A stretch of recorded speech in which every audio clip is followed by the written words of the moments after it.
Good morning students. 5th standard EVS 1 subject lesson number 24 substances, objects and energy. ठीक है, ये lesson में हम लोग क्या सीखने वाले हैं? सब्सटेंसेस क्या रहता है, ऑब्जेक्ट्स क्या रहता है और एनर्जी किस में से मिलते हैं अपने को, एनर्जी या एनर्जी क्या है.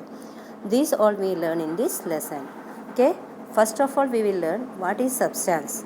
सब्सटेंस बोला तो क्या रहता है. अभी हम लोग इसमें एक पिक्चर दिया है आपको टेक्स्ट बुक में. चौक बोर्ड पे चौक से लिख रहे. They are the man is writing by using a chalk on the board, isn't it? And when we are wiping the board, there are so many dust particles in the duster, isn't it? Yeah, when we put the duster we can see there are so many tiny particles. तो ये जो board रब करने के time पे उसमें से जो छोटे छोटे पीसेस ने पहले बोर्ड में स्टिक होता है, फिर बाद में जब डस्टर करने के टाइम पे और डस्टर में चिपक के आता है. जब डस्टर हम लोग झटकते हैं तो उसमें से बहुत सारा पाउडर नीचे गिरता है. तो उसमें से अपने को क्या समझ में आया है, तो क्या बोलते हैं वो जो सब्सटेंस चौक है, चौक बोला तो एक सब्सटेंस रहता है, वो बहुत सारा छोटे छोटे पार्टिकल्स से बनाया हुआ रहता है. ठीक है, आए समझ में. कौन सा भी सब्सटेंस लो वो सब छोटे छोटे पार्टिकल्स से बनाया हुआ है. All the substances we see around us are made up of very tiny particles से बनाया हुआ है. और अभी चौक का हो गया. या दूसरा हम लोग जो शुगर है, शुगर को भी हम लोग पाउडर बनाया, शुगर को उसका पाउडर बनाया. तो देखो एकदम छोटे छोटे बारीक पीसेस दिखेगा शुगर पाउडर का, और वो सब मिलके बड़ा शुगर हो जाता है, शुगर बनता है. ठीक है, तो ऐसा कोल जो कोयला रहता है उसको भी टुकड़ा किया तो छोटे छोटे पार्टिकल्स में होता है. तो ये छोटे छोटे पार्टिकल्स से ये कोयला बनता है. वैसे लकड़ी आप लोग देखा रहेगा, लकड़ी कट करने के टाइम पे उसमें से धूल निकलते हैं, सोडस्ट जो है, तो वो लकड़ी में भी क्या है, छोटे छोटे सोडस्ट से बनाया हुआ है लकड़ी. या ग्रेन्स जो रहता है, या कॉपर, आयरन और कॉपर जो है वो भी कट करने के टाइम पे उसमें से छोटे छोटे पीसेस निकलता है. तो ये जो भी चीज़ रहता है, iron, copper, pencil, chalk, duster, paper, would, wheat grain, ये कोल, ये सब छोटे छोटे पार्टिकल्स से बनाया हुआ है. तो all substances are made from small particles. और एक ही पार्टिकल का अभी हम लोग ब्लू कलर का चॉक से लिख रहे हैं, तो उसका पाउडर जो रहता है वो भी कौन सा कलर का रहेगा, ब्लू कलर का ही मिलेगा. ठीक है, और वाइट कलर का चॉक से हम लोग लिखेंगे तो वाइट कलर का पाउडर रहेगा. तो जो भी सब्सटेंस रहता है उसका पार्टिकल्स का कलर या वो सब्सटेंस भी सेम ही रहता है. Okay, next we'll see the small particles of various substances that we can see themselves made up of many small particles या tinier particles. These tiny particles are so small that they are not visible to our eyes. तो ये जो tiny particles रहता है वो अपने को आंखें से नहीं देख सकते, क्योंकि बहुत सारा 1 लाख के ऊपर जो पार्टिकल्स रहता है वो सब मिलके एक सब्सटेंस बनता है. ओके, तो ये जो है थियोरी, ये तो सब्सटेंस के थियोरी जो है वो किन्होंने बनाया था, कन्नड़ महर्षि जो है 6th सेंचुरी BC में प्रभास क्षेत्र नियर सोराटी या इन गुजरात में वो पैदा हो गए थे कन्नड़ महर्षि.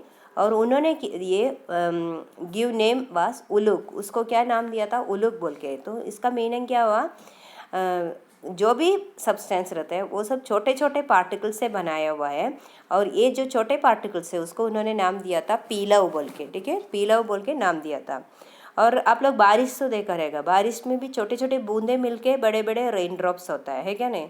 तो जब आप लोग चलने के टाइम पे देखो, आप छतरी पकड़ के चल रहे तो भी वो छतरी के नीचे छोटा सा पार्ट बाहर रहा तो पूरा वो गीला हो जाता है. कितना भी छतरी के नीचे रहा या नीचे अपने पाँव के उधर जो भी कपड़ा है वो सब गीला हो जाता है. वो क्यों होता है, ये जो नीचे गिरता है रेन जो नीचे गिरता है वो क्या होता है, पूरा बॉडी में आके बॉडी में स्प्रेड होता है. जो छोटे छोटे पार्टिकल्स रहते हैं वो नीचे आने के बाद स्प्रेड होता है छोटे छोटे पार्टिकल्स, और पूरा अपने बॉडी में आ जाता है. तो उसकी वजह से हम लोग हमेशा गिल्ले हो जाते हैं. छतरी के नीचे रहा तो भी हम लोग हमेशा गिल्ला होता है. Next is the naphthalene. Naphthalene सुना रहेगा ना, नैफ्थलीन बॉल्स, वाइट कलर का जो बॉल्स रहता है वो देखो हम लोग कपड़े में बांध के रखा है, बहुत दिन तक वो कपड़े में बांध के रहता है, तो कपड़े को स्मेल आ जाता है। और ये जो नैप्थलीन बॉल्स जो रहते हैं वो क्या होता है, कम होते जाता है, वो कन्वर्ट होता है, स्मॉल पार्टिकल्स में कन्वर्ट होता है और गैसियस स्टेट में कन्वर्ट होता है। उसका चेंज स्टेट जो है चेंज हो जाता है, सॉलिड में से गैसियस स्टेट में चेंज होता है और उसका स्मेल जो है वो कपड़े को आ जाता है। ठीक है, such small particles from the balls settle down on clothes, और जो स्मॉल पार्टिकल्स रहते हैं क्लोथ्स में आ जाता है, और जो भी पार्टिकल्स रहता है नैप्थलीन बॉल्स में से वो स्मेल अपने को देते हैं और वो कम हो जाते। ठीक है, next is the states of substances.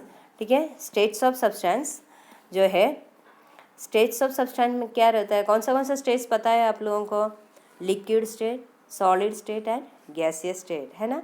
3 state पता है, लिक्विड, सॉलिड और गैसियस। तो ये आपके टेक्स्ट बुक में दिया हुआ है। सॉलिड स्टेट जो है आइस का, बहुत देर तक वैसा रखा तो क्या होगा, पानी में बदल जाएगा, और पानी में से वो जब हम बॉईल करेंगे तो वो वाटर वेपर हो जाता है, वाटर वेपर बोला तो वो गैसियस स्टेट में कन्वर्ट होता है।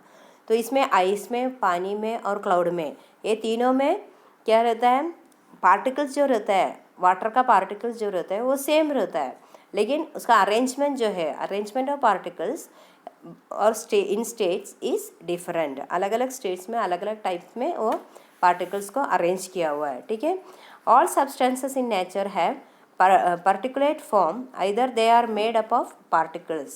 तो अलग अलग सब्सटेंस अलग अलग टाइप में अरेंज किया हुआ है।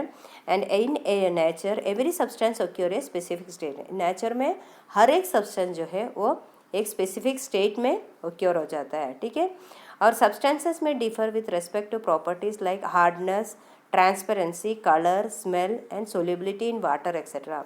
तो सब्सटेंसेस कैसे कैसे डिफर होता है, उसका स्मेल की वजह से, या हार्डनेस वो टच करने में कैसे है, और ट्रांसपेरेंसी, ट्रांसपेरेंट है क्या, ओपेक है क्या, ये क्या बोलते हैं, आर पार दिखने वाले है क्या, उसको ट्रांसपेरेंट बोलते हैं। या ट्रांसलुसेंस बोले तो आधा दिखते हैं, क्लियरली नहीं दिखते तो ट्रांसलूसेंट बोलते हैं, और बिल्कुल नहीं दिखते तो लकड़ी जैसी चीज़ जो है दरवाज़ा, तो उससे बिल्कुल नहीं दिखता है तो उसको ओपेक बोलते हैं हम लोग। ठीक है, तो वो ट्रांसपेरेंट है क्या, हार्ड है क्या, उसका कलर कैसे है, उसका स्मेल कैसे है, और पानी में सोल्यूबल है क्या, ये सब इसके हिसाब से सब्सटेंसेस जो रहते हैं वो अलग अलग टाइप का रहता है। ठीक है, आया इतना समझ में। बाकी का वीडियो हम लोग नेक्स्ट वीडियो में देखेंगे, बाकी का पार्ट। Okay, bye.